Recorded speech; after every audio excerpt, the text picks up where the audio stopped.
All right, so usually we get to meet a stringer. This week we're going to change it up a little bit.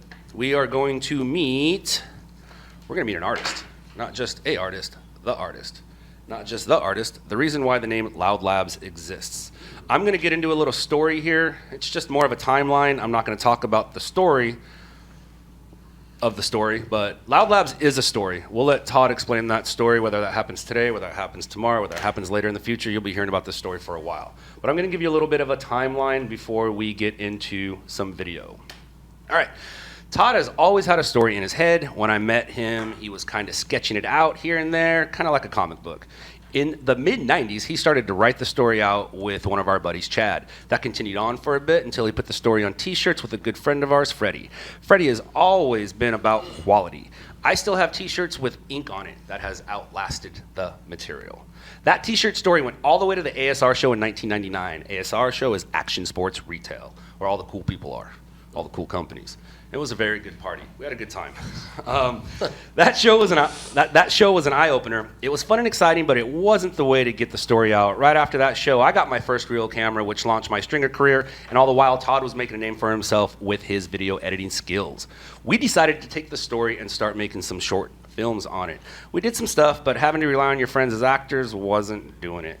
In 2004, Todd learned how to stencil. He started putting the story on canvas, on bricks, on wood, on tiles, on friends' walls, and pretty much anywhere he could. In 2010, he took his art into the streets. If you see a LOUDLABS piece in the streets, it is takeable. Grab it. He was commissioned to do a wall at Siren Studios on Sunset Boulevard, which we will see in just a bit. But right now, we're going to watch a video where he laid out his stories on an office wall at the old Yahoo building in Santa Monica. Todd is LOUDLABS.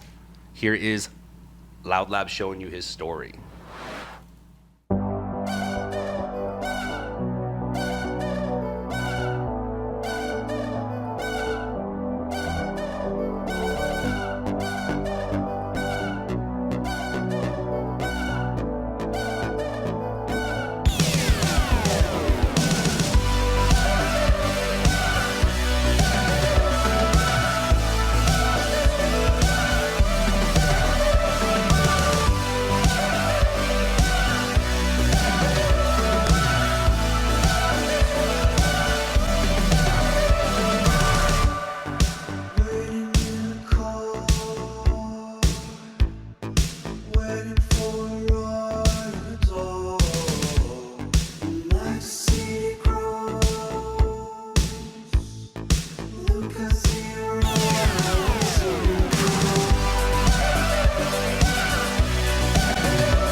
probably not there anymore because they're trying to rent it. So I imagine I mean, it's a big complex, you know, the Right. big professional complex. Used to be Yahoo Center. Yeah, it's Yahoo Center. Yahoo moved on though, right, Terry? Yeah, it's Colorado Center. Colorado Center. So yeah, so I imagine that they've Did you ever get a piece of it? You should have went back and got a piece of it. No, we were always planning on doing that with Travis. We were going to Travis.